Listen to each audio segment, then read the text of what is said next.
Hello दोस्तों, आप सभी का स्वागत है हमारे YouTube चैनल दून कोचिंग पर। तो लास्ट क्लास में पढ़ा था मैंने फतेह शाह के बारे में। राजा फतेह शाह, फतेह शाह, फतेह शाह के बारे में पढ़ा था। इसके बाद जो है राजा बने थे कौन? उपेंद्र शाह। उपेंद्र शाह, उपेंद्र शाह राजा बने थे। इसके बाद फतेह शाह के बाद उपेंद्र शाह राजा बने थे और इसके बाद राजा बने थे दिलीप शाह। दिलीप शाह और फिर राजा बने थे कौन? जिसके बाद पढ़ेंगे हम, वो राजा बने थे प्रदीप शाह। जो ये दो राजा थे उपेंद्र शाह और दिलीप शाह, इनका टाइम पीरियड केवल इसका 3-4 महीने रहा, इसका 5-6 महीने टाइम पीरियड रहा इन दोनों का। इनकी मृत्यु आती है और फिर इसके बाद जो है राजा बनता है प्रदीप शाह। अब प्रदीप शाह के बारे में पढ़ते हैं। आज क्लास में पढ़ेंगे हम प्रदीप शाह के बारे में। जो प्रदीप शाह था, जब वो राजा बना तब वो छोटा था। तब छोटा था तो उसका कोई संरक्षक भी होगा या संरक्षिका होगी कोई। तब उसके बारे में पढ़ते हैं। राजा है प्रदीप शाह।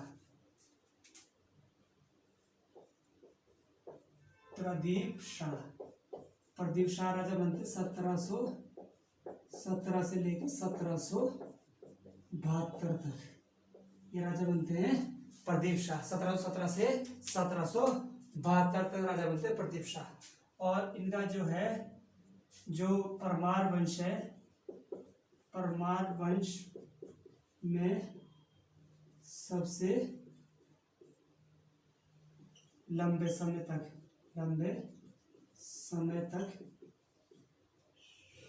राज रहता है इनका। सबसे लंबे समय तक राजा रहता है किसका? प्रदीप शाह का। 1717 से लेकर 1772 तक इनका राज रहता है। कहाँ? गढ़वाल पर। और जो है प्रदीप शाह उस समय छोटे होते हैं। तो छोटे होते हैं तो इनकी संरक्षिका होती है। संरक्षिका होती है इनकी। कौन होती है? राजमाता कनकेई देवी। कनकेई देवी, राजमाता कनकेई देवी इनकी संरक्षिका होती है। तो जो पूरा गढ़वाल का जो परमार वंशीय है, गढ़वाल का पूरा शासन है, वहां पर जो है संरक्षिका केवल कितनी रही? 4 रही। ये तीसरी थी, एक इसके बाद चौथी रहेगी। तो 4 संरक्षिका रही वहां पर। सबसे पहले संरक्षिका किसकी रही थी? पृथ्वीपति की रही थी। पृथ्वीपति की संरक्षक कौन रही थी? रानी कर्णावती। सबसे पहले किसकी रही थी? पृथ्वीपति की रही थी रानी कर्णावती। इसके बाद जो है संरक्षक किसकी रही थी? इसके बाद संरक्षक रही थी राजा फतेह शाह की। फतेह शाह की कौन थी? राजमाता कटौची। राजमाता कटौची किसकी थी? फतेह शाह की। इसके बाद है फिर प्रदीप शाह की बनती है। प्रदीप शाह, इसकी कौन बनती है? राजमाता कनकेई देवी। कनकेई देवी, राजमाता कनकेई देवी। और लास्ट में एक राजा होते हैं, उनकी संरक्षक कौन बनती है? राजा है कीर्ति शाह। कीर्ति शाह। और इनकी संरक्षक बनती है राजमाता गुलेरिया। राजमाता गुलेरिया। तो ये 4 संरक्षिका रहती है गढ़वाल के शासन परमार वंश में। तो इनमें ये ध्यान रखने 4 नाम है, केवल 4 संरक्षिका रहेगी। सबसे पहले है पतिपति शाह, इनकी संरक्षिका कर्णावती। और इसके बाद बनते फतेह शाह या फतेहपति शाह, इनकी संरक्षिका बनती है राजमाता कटौची। और इसके बाद बनते हैं हमारे तीसरे जो है प्रदीप शाह है, जिनकी कुछ संरक्षिका है। और संरक्षिका कौन? इनकी कनकेई देवी, राजमाता कनकेई देवी। और चौथे बनते हैं कीर्ति शाह, वो बाद में है, गुरु शासन के बाद पढ़ेंगे उसको, कीर्ति शाह को। और उसकी संरक्षिका बनती है राजमाता गुलेरिया। अब इसमें आगे देखते हैं। सबसे लंबे समय तक टाइम पीरियड रहता है किसका? प्रदीप शाह का। कहाँ? गढ़वाल में।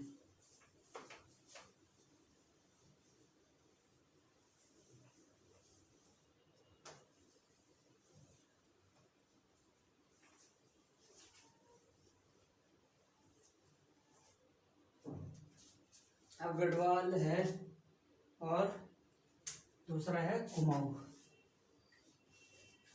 दूसरा है कुमाऊं, ये है गढ़वाल। ये पूरा उस समय का उत्तराखंड मान लो। ये हो गया, एक हो गया गढ़वाल, एक है कुमाऊं। अब गढ़वाल में कौन है? प्रदीप शाह। गढ़वाल में कौन है? प्रदीप शाह। गढ़वाल में है उस समय प्रदीप शाह। और कुमाऊं में कौन है? कुमाऊं में है देवीचंद। देवीचंद, देवीचंद ये है कुमाऊं में। देवीचंद कुमाऊं में है और प्रदीप शाह गढ़वाल में है। और जो कुमाऊं में कौन है? कुमाऊं में है देवीचंद। और कुमाऊं में जो देवीचंद है, इसके बाद एक और राजा बनते हैं। एक और राजा बनते हैं देवीचंद के बाद, कल्याणचंद। कल्याणचंद, ये एक और राजा बनते हैं कल्याणचंद, किसी के भी इसके प्रदीप शाह के टाइम पीरियड में। और फिर बनते हैं दीपचंद। दीपचंद क्योंकि जो प्रदीप शाह है उसका टाइम पीरियड काफी लंबा रहता है, इस वजह से जो है यहाँ पर कुमाऊं में 3 राजा बनते हैं उस समय। और ये कब से कब तक रहता है इनका? जो देवीचंद 1720 से 1726 तक रहता है। इसका 1726 से 1747 तक रहता है। और इसका 1747 के बाद, मतलब पूरा टाइम पीरियड रहता है इसका 1747 के बाद। अब जो है गढ़वाल में राजा प्रदीप शाह है। यहाँ है कौन? देवीचंद। यहाँ देवीचंद है। और एक क्षेत्र पड़ता है गढ़वाल में, एक क्षेत्र है ये वाला क्षेत्र। ये वाला क्षेत्र पड़ता है गढ़वाल में, जो आज का उत्तरकाशी में पड़ता है। ये क्षेत्र है रवाई। ये क्षेत्र है रवाई। और रवाई का फौजदार, अब ये राजा है, इसके अलग अलग क्षेत्र में, एक क्षेत्र ये होगा, एक क्षेत्र ये होगा, एक ये होगा, एक देहरादून का क्षेत्र, ये ऐसे क्षेत्र होंगे इसके। हर जगह इसके फौजदार होंगे। अब फौजदार का काम क्या होगा कि अपने अपने क्षेत्र से जो है कर वसूलना है। कर वसूलना है और किसके पास भेजना है? राजा के पास भेजना है। और राजा कौन है? राजा है उस समय प्रदीप शाह। और रवाई क्षेत्र है, यहाँ का फौजदार कौन था? यहाँ का फौजदार था सादर सिंह कठेत। सादर सिंह कठेत कौन था फौजदार? सादर सिंह कठेत फौजदार था। अब सादर सिंह कठेत जो कठेत है वो इस क्षेत्र से, रवाई क्षेत्र से जो है कर वसूलता है। और कर वसूलता है और किसको भेजता है? राजा को कर भेजता है। और जो सादर सिंह कठेत है इसके होते हैं 5 पुत्र। इसके 5 पुत्र होते हैं। 5 पुत्र होते हैं। तो एक टाइम ऐसा होता है कि राजा को जो फौजदार है सादर सिंह कठेत है, इसको जो कर वसूलना होता है। अब कर वसूलना होता है उस समय जो है इसकी जो है तबीयत खराब हो रही होती है। तो ये अपने पुत्रों को बुलाता है और उनको बोलता है कि तुमने जो है अपने क्षेत्र से जो है कर वसूलना है। और कर वसूलना है, कर लेके सीधा कहाँ जाना है? श्रीनगर दरबार में, राजा के दरबार में जाना है। और ये कर राजा को सौंपना है। तो उस समय जो है कर के रूप में कोई लोग पैसा देते थे। अब जिसका वहाँ पैसा ना वो कुछ अनाज देता था, तो मतलब जो है सामान भारी रहता है। तो ये जो 5 पुत्र थे सादर सिंह कठेत के, इन्होंने जो है कर वसूला। अब कर इन्होंने वसूला कहाँ से? रवाई क्षेत्र से कर वसूला और कर को लेके चल दिए कहाँ की तरफ? श्रीनगर की तरफ चल दिए। श्रीनगर उस समय ये रेंज में पड़ता होगा। और श्रीनगर की तरफ चल दिए तो रास्ते में क्या होता है? रास्ते में क्या होता है, जो इनके 5 पुत्र थे, 5 में किसी एक पुत्र को जो है भूख लग जाती है। भूख लग जाती है तो वो बोलता है कि मुझे जो है कुछ खाना है, और उनके पास पैसा होता नहीं है तो कुछ खाना। तो ये फिर डिसाइड करते हैं पांचों कि जो पैसा है, जो कर वसूल रकम ने, उसमें तो कुछ खर्च कर लेते हैं। खर्च कर लेते हैं, जो बाकी बचा हुआ होगा वहाँ दे देंगे, कुछ बहाना मार के, कुछ बहाना मार देंगे, वहाँ दे देंगे। और जो है जब वो निकल वहाँ पहुँचते हैं, अब जो ये प्रदीप शाह है इसकी संरक्षक कौन थी? राजमाता कनकेई देवी। अब जो ये राजमाता कनकेई देवी होती है, ये कुशल शासिका संरक्षिका नहीं होती, कुशल नहीं होती है। तो जब ये 5 पुत्र जाते हैं दरबार में, तब दरबार में जाएंगे तो जो है कर किसके पास जमा करेंगे? संरक्षक पर। और राजा तो उस समय छोटा है, राजा को कोई पता नहीं है। तो जो राजमाता कनकेई देवी संरक्षिका है, ये जो है कर इसके पास देते हैं। और जो राजमाता है, जो कोई कुशल होगी, कुशल संरक्षिका होगी, वो तो पैसा देखेगी और उसने पैसे बिना देखे जो है डाल दिए, खजाने में डाल दिए कि इनका जो है जो रवाई क्षेत्र है वहाँ के राजा का जो है कर आ गया। तो ये 5 पुत्र होते हैं। तब समझते कि इसने तो कुछ देखा ही नहीं और हमने तो ज़्यादा खर्च करने थे और हमने कम खर्च कर दिए। तो तब ये क्या करते हैं, जो 5 पुत्र है इसके सादर सिंह कठेत के, ये अगली बार दोबारा जब कर वसूलने की बारी आती है तब ये अपने पिता को कहते हैं कि इस बार भी कर हम वसूलेंगे और कर लेके हम जाएंगे कहाँ, श्रीनगर दरबार में। तभी वसूलते हैं। इस बार क्या करते हैं, इस बार थोड़ा ज़्यादा खर्च कर देते हैं ये पैसे, पहले से ज़्यादा खर्च कर देते हैं और पहुंचते हैं और जाते हैं दरबार में। राजमाता है ये कनकई देवी, ये कुछ देखती नहीं, सीधा खजाने में डालती है जितना भी पैसा इन्होंने कर जो दिया इनको। अब इनको जो है, इनको लगा कि तो कुछ नहीं देखती और धीरे धीरे इन्होंने फिर क्या करा, एक टाइम ऐसा आया कि जो ये 5 पुत्र थे इन्होंने जो है क्या करा, इन्होंने जो है कर वसूला और कर लेके जो है दरबार में गई नहीं और सारा कर जो है खुद ही खर्च कर लिया, खुद ही खर्च कर लिया सारा कर, जितना भी इन्होंने कर इकट्ठा किया था और खर्च कर लिया। और इन्होंने प्लानिंग बनाई कि हम ऐसा करते हैं कि जो है वहाँ जाएंगे नहीं, खुद ही खर्च कर लेंगे खर्च। तब इनको जो है 5 पुत्र थे, इनको फिर लालच होता है, लालच हो गया।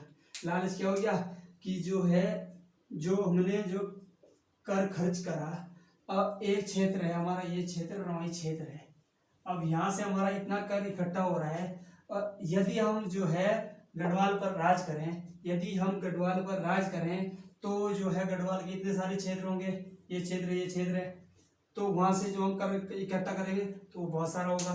तो लालच में आके फिर इन्होंने क्या करा, इन्होंने जो है राजा, अब राजा छोटा था उस समय, तो राजा छोटा ही उसको तो मार देंगे, तो राजा को मारने की इन्होंने प्लानिंग बनाई राजा को मारने की। और जैसे ही दरबार में जाते हैं तो राजा उस समय होता नहीं वहाँ, उसमें कोई और बच्चा होता है वहाँ पर, तो उन्होंने जो है उस बच्चे को मार दिया। अब बच्चे को मार दिया तो जो दरबार में सेनापति वगैरह होंगे उनको पता लगा कि दरबार किसी बच्चे को मार दिया, तो इसका मतलब जो है जो प्लानिंग थी वो हमारे राजा को मारने की प्लानिंग थी, राजा को मारने की प्लानिंग थी। तो फिर क्या करते हैं वो जो श्रीनगर दरबार के हैं, सरक्षिका राजमाता है और फिर ये जो है सेनापति था एक पूर्य नेतानी, वो जो है बूढ़ा हो चुका था, इसने राज दरबार यहाँ छोड़ दिया था। इससे पहले जो हमने फतेह शाह पढ़ा था तो उसको इसने जो ये देवीचंद था, इसके जो देवीचंद के पिता थे, देवीचंद के पिता कौन थे, देवीचंद के पिता थे कौन, ये जगतचंद, जो देवीचंद के पिता थे जगतचंद थे, देवीचंद के पिता जगतचंद थे, जगतचंद से जो पूरे नेतानी इसने जो है कैसे दिलाया था प्रदीप, ये जो इससे पहले रहा था कौन, फतेह शाह को कैसे गढ़वाल का जो वो शासन है कैसे वापसी दिलाया था कि जो है आप किसी को जो है दान में कर दो, दान में लिया था इसने, किससे, पूरे नेतानी ने जगत से, मतलब धोखे से लिया था। तब जो है क्या करता है, जो ये प्रदीप शाह ये किसको बुलाते हैं, पूरे नेतानी को बुलाते हैं, और इसको पूरी बात बताते कि ऐसे ऐसे ये है 5 पुत्र है। तब ये पूरी नेतानी सीधा कहाँ जाता है, सीधा जाता है रवाई, किसके, फौजदार जो सादर सिंह कठेत है, इसकी तो उस समय मृत्यु हो जाती है, इसके 5 पुत्र होते हैं, इनकी माता होती है। तब ये वहां जाता है और इनकी 5 पुत्र है, इनकी माता को कहता है कि तुम्हारे पुत्र जो है बहुत बहादुर है और मैं भी क्या करूँगा, मैं भी इनका साथ दूंगा। अब ये इसे तो बोलते गढ़वाल चाणक्य, और इन जो यहाँ राजा है इनका ये बहुत जो है सेनापति, बहुत प्रिय सेनापति होता है, तो ये राजा के साथ ऐसा धोखा तो कर नहीं सकता, तो जाता है यहाँ, तो इनको बोलता है कि मैं भी तुम्हारा साथ दूंगा और मेरे को जो है मैं सेनापति रहा हूँ वहाँ का, और मेरे को जो है श्रीनगर के एक एक जो रास्ते हैं सब हर चीज़ का पता है मेरे को यहाँ का, तो उसे पता भी होगा। तब ये इस पर विश्वास कर लेते हैं। लेकिन उसकी माता को क्या कहता है, उसकी माता को कहता है ये कि जो एक पुत्र है, तुम्हारा एक पुत्र है, ये कहता है कि राजा मैं बनूंगा, वो तुम डिसाइड कर लो। तो दूसरे 4 कहते हैं कि राजा ये क्यों बने, राजा मैं बनूंगा। तो वो उनकी जो है लड़ाई शुरू हो जाती है। ये पहले ही जो है वहां पर जो रवा जाता है, यहाँ पर पहले ही सेना लेके जाता है एक जगह पर, वो बोलता है कि तुम यहाँ पर लड़ाई ना करो, सीधा वहां चलते हैं, वहां लड़ाई करो, जो जीता वही राजा बन जाना। और वहां लेके जाता है राजा, वहां लेके जाता है, वहां सेना पहले ही पहुंची रहती है और सबको जो है सैनिकों से मरवा देता है। ये इनका विद्रोह होता है, ये होता है कठैत विद्रोह। तो कठैत विद्रोह होता है इनका, ये कठैत विद्रोह। तो कठैत विद्रोह को कौन शांत करता है, पूरिया नेतानी। ये ध्यान से, कठैत विद्रोह कौन शांत करता है, तो पूरिया नेतानी। तो इसने जो है इसको शांत कर दिया, इसको कठेर विद्रोह को शांत कर दिया। अब क्या हो गया, अब ये तो यहां से हट गए, अब ये यहां से हट गए। और इसके बाद जो है, इसके बाद क्या होता है, इसके बाद एक क्षेत्र पड़ता है, ये कौन सा, ये जो है कुमाऊं है, कुमाऊं के नीचे जो है एक क्षेत्र पड़ता है ये। यहाँ का शासक था अली अहमद खां, अहमद खां। यहाँ का शासक कौन था, अली अहमद खां, अली अहमद खां था। और इससे पहले इसको देखते हैं देवीचंद को। देवीचंद है, अब देवीचंद क्या करता है, देवीचंद जो है इसको जो है लोग बोलते हैं कि जो है तुम्हारे पिताजी से जो है पूरी नेतानी ने जो गढ़वाल का शासन है धोखे से वापसी करा है, और तुम इसको जो है वापसी जीतो, इसको गढ़वाल को वापसी जीतो। और गढ़वाल को वापसी जीते क्या करता है, वो गढ़वाल पर अटैक करता है, गढ़वाल पर अटैक करा इसने। और पहला अटैक कब करा, 1723 में, 1723 में इसने गढ़वाल पर पहला अटैक करा। और कौन सा युद्ध होता है इनके बीच, रणचूलाहाट का युद्ध होता है, रणचूलाहाट का युद्ध होता है। इसकी जो प्रदीप शाह की सेना है और देवीचंद के बीच रणचूलाहाट का युद्ध होता है। अब प्रदीप शाह तो उस समय छोटा है, 1717 में तो राजा बन रखा है, 23 में युद्ध हो गया। और ये उस समय जो काम होता है, ये प्रदीप शाह को लेके सीधा वो ये अपने गांव में लेके आता है, अपने गांव में लेके जाता है। कौन, पूरे नेतानी प्रदीप शाह। यहाँ कोई दूसरा बच्चा बिठाते हैं कि जब भी बड़ा हो तब लेके आ जाएंगे इसको यहाँ। तब क्या होता है, रणचूलाहाट का युद्ध होता है। अब सेना होती है किसकी, प्रदीप शाह की सेना होती है। अब बिना राजा की सेना तो फिर सही से लड़ नहीं पाती। तो क्या होता है, जो देवीचंद है, देवीचंद की जो है यहाँ युद्ध में विजय हो जाती है। देवीचंद जो युद्ध है वो जीत जाता है। इस जगह पर युद्ध होता है, इधर से इसकी सेना आती है, इधर से इसकी सेना आती है। तो जो है इसकी जीत होती है देवीचंद की। इसने जो है पहले आक्रमण करा गढ़वाल पर और जीत गया। अब जो जीत गया तो इसने जो है, इसके जो है मतलब ये है कि लोगों में इसने अपना भय बनाना शुरू कर दिया कि मैं तो वहां जीत गया। तो लोगों ने क्या बोला इसको कि अगर तू मतलब इतना बहादुर है तो ये क्या सीधा गढ़वाल पर अटैक कर और गढ़वाल को जीत है, गढ़वाल को जीत। तो ये फिर क्या करता है, जो देवीचंद है, ये इनके यहाँ एक जो है जो कुमाऊं में चंद्रवंश है, चंद्रवंश में एक तुगलकी फरमान होता है, चंद्रवंश का तुगलकी फरमान।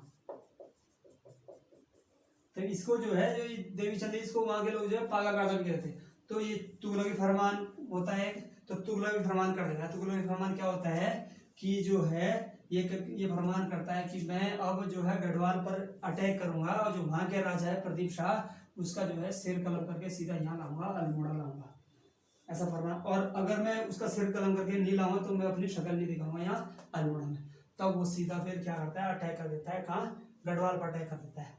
गढ़वाल पर अटैक करता है। इस बार जो है गढ़वाल की तरफ से जो पूरे नेतानी है स्वयं जो है युद्ध का नेतृत्व करता है, और युद्ध का नेतृत्व करता है।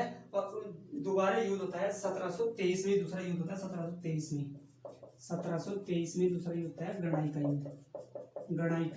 युद्ध, 1723 में दूसरा युद्ध है गणाई का युद्ध। इस युद्ध में जो है गढ़वाल की तरफ से पूरी नेतानी नेतृत्व करते हैं और इधर से राजा देवीचंद है।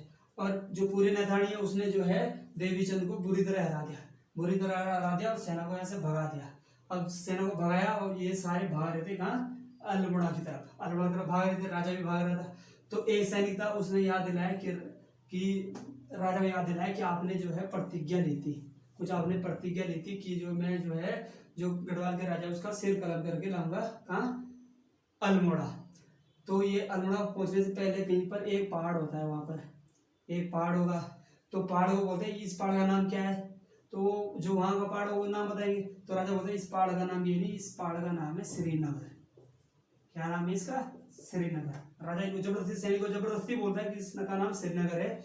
और जो है ये राजा यहाँ पर, और राजा बिठाता है अपने सैनिक को, राजा बना देता है कि तू राजा है, ये श्रीनगर है, तू राजा है। और फिर वो इसको बोलता है, राजा इसको बोलता है सैनिक को कि तुम उनसे युद्ध कर। अब सैनिक तो राजा से युद्ध करेगा नहीं, तो राजा जो है इसका सिर कलम कर देता है और सीधा सिर कलम करके सीधा पहुंच जाता है कहाँ, अल्मोड़ा। और अलगुणा बोलता है कि मैंने जो है राजा का सिर कलम कर दिया। तब बाद में पता चलता है, जब बाद में पता चल गया तो जो है देवी चंद ऐसे ऐसे मतलब लोग इसको परेशान करते हैं, लास्ट में इसकी मृत्यु आती है। फिर कौन बनता है? कल्याण चंद बनता है। तो इसके दो युद्ध होते हैं देवी चंद के। पहला 1723 में है रणचूलाहाट का युद्ध है, जहां पर इसने जो है जो गढ़वाल की सेना प्रतिष्ठा की सेना उसको पराजित किया। और दूसरा युद्ध होता है 1723 में ही गणा का युद्ध होता है, जिसमें जो है गढ़वाल की तरफ से कौन रहा? सेनापति पुरिया नैतानी के नेतृत्व में युद्ध होता है और उसने देवी चंद को बुरी तरह पराजित किया था। अब आगे देखते हैं। अब बन गया कल्याण चंद। अब कल्याण चंद बन गया। अब कल्याण चंद के टाइम में क्या होता है, जो इधर ये नीचे होता है क्षेत्र, ये यहाँ का राजा कौन होता है? अली अहमद खां। अली अहमद खां होता है। तो जो अली अहमद खां है इसको जो है परेशान करता है, इसको ये कौन इसको परेशान करता है? अली अहमद खां को कल्याण चंद इसको परेशान करता है, इसको परेशान करता रहता है। तो इसको परेशान करता रहता है कि तुम मुझे यूज कर रहा है ऐसे। अब इसके बॉर्डर के टच में ये तो परेशान करता रहता है, ये होता है बहुत भयंकर। तो लास्ट में क्या करता है? इससे युद्ध ये यहाँ आता है कल्याण चंद यहाँ युद्ध करने के लिए। तो लास्ट में युद्ध कर देता है और इसको बुरी तरह आता है और वो यहाँ से जो है ऊपर भाग जाता है। कहाँ की तरफ? अल्मोड़ा की तरफ भागे कौन? कल्याण चंद अल्मोड़ा की तरफ भागा और उसके पीछे पीछे अली अहमद खां भी अल्मोड़ा की तरफ भाग गया और इसकी अपनी सेना को लेके। अब यहाँ देखा उसने, यहाँ पहुंच गया। तब ये कल्याण चंद जो है भागता है फिर कहाँ? यहाँ की तरफ श्रीनगर की तरफ भागता है। श्रीनगर की तरफ भागता है। श्रीनगर का तो ये जो है इनका जो आपस में युद्ध होते हैं इनके, तो ये एक दूसरे ये तो विरोधी होते हैं। विरोधी तो ये राजा बोलता है, ये इससे जो है शरण मांगता है कि मेरे को शरण दो और जो है मुझे जो है ये जो अली अहमद खां है इससे डर के मारे मतलब मरने के डर से यहाँ भागता है कहाँ? प्रदीप शाह के दरबार में। अब उसको प्रदीप शाह इसको शरण देता है, किसको? कल्याण चंद। अब शरण दे दिया, अब दोनों क्या हो गए? दोस्त हो गए। अब शरण दे दोनों दोस्त हो गए तो जो है ये अली अहमद खां सीधा कहाँ जाता है? युद्ध करने यहाँ पहुंच जाता है, यहाँ पर। अब यहाँ पर पहुंच जाता है 1743 का टाइम पीरियड है। 1743 का टाइम पीरियड है और एक युद्ध होता है इनके बीच। जो युद्ध होता है उस युद्ध का नाम है दूनागिरी का युद्ध। दूनागिरी का युद्ध 1743 में दूनागिरी का युद्ध होता है। किस किस के बीच होता है? एक तरफ होता है अली अहमद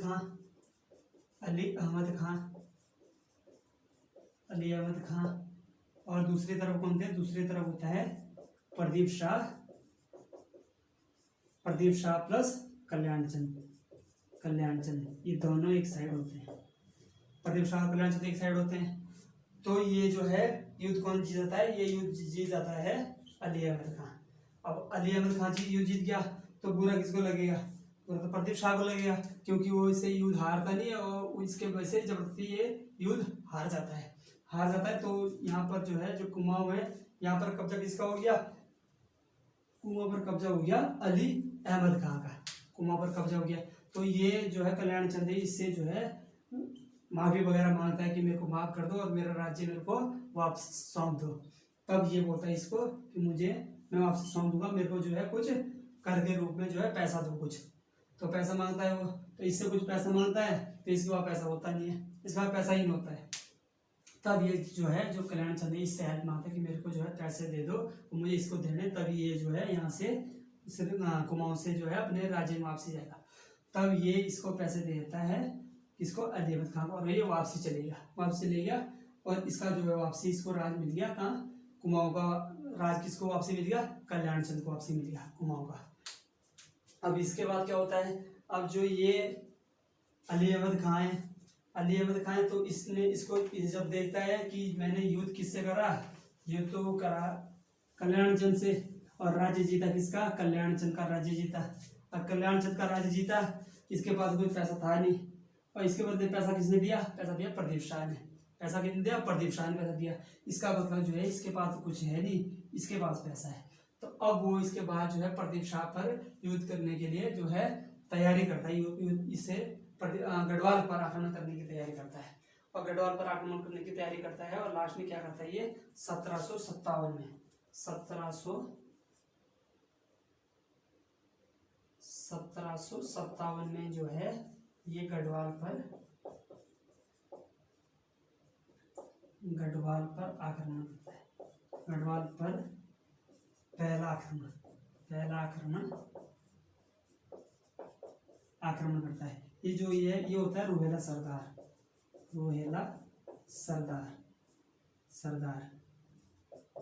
ये क्षेत्र होता है जो नजीबाबाद का क्षेत्र है, वो क्षेत्र होता है ये। तो ये रोहेला सरदार, तो इनका जो इधर जो है इनका शासन रहता है। जो नजीबाबाद क्षेत्र है उधर ये आगे नगीना पड़ गया, तो जो बरेली तक जो है इनका शासन रहेगा किसका, रोहेला सरदारों का। तो रोहेला सरदारों ने जो है गढ़वाल पर पहला आक्रमण कब किया 1757 में गढ़वाल पर पहला आक्रमण किया। किसने, रोहेला सरदारों ने। और यहाँ पर जो है उस समय कौन, ये तो हट गया था यहाँ से, इसके बाद यहाँ पर कौन आ गया था, यहाँ आ गया था नजीब अहमद खान।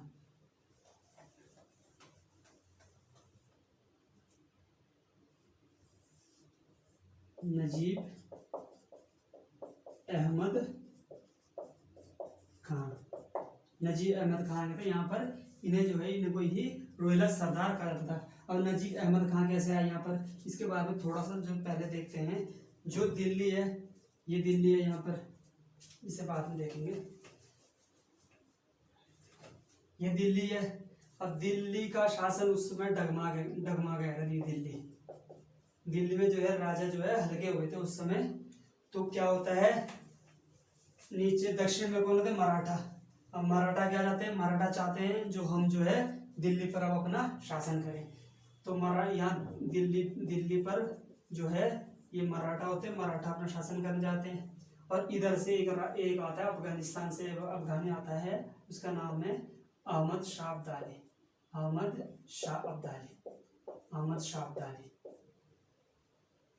शाह अब्दाली। तो ये ऊपर को दिल्ली की तरफ आक्रमण करते हैं, ये दिल्ली की तरफ। इसका जो है जो अहमद शाह अब्दाली है, इसका एक सेनापति होता है, उसका नाम होता है नजीब अहमद खान। इसका एक जो है क्या होता है, इसका एक सेनापति होता है नजीब अहमद खान। तो जो नजीब खान है ये तो क्या करता है, ये सेनापति, तो इसका बहुत भयंकर सेनापति होता है। तो ये दिल्ली में तो आक्रमण ये करता है।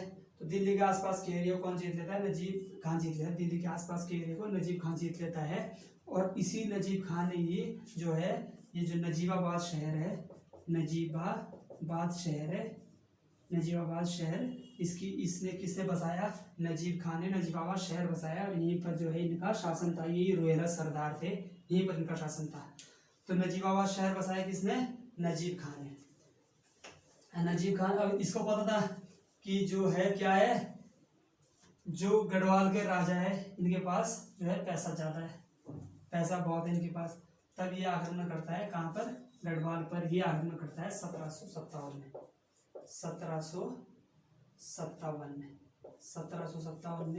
गढ़वाल पर आक्रमण करता है। पहला रोहेला सरदार होता है और पहला रोहेला आक्रमण होता है। पहला रोहेला आक्रमण गढ़वाल पर। और किसके नेतृत्व में होता है, नजीब खान के नेतृत्व में होता है पहला रोहेला आक्रमण का गढ़वाल पर। पहला रोहेला आक्रमण नजीब खान के नेतृत्व में होता है गढ़वाल पर। और ये आक्रमण करते हैं और ये जो है जो देहरादून वाला क्षेत्र है उसको जीत लेते हैं 1757 में। और देहरादून वाला क्षेत्र जीत लेते हैं नजीब खान। और 1757 से लेके 1757 से 1770 तक जो है इनका राज रहता है कहाँ, देहरादून पर। किसका, नजीब खान का, रोहेला सरदारों का। और राजा कौन है, प्रदीप शाह है।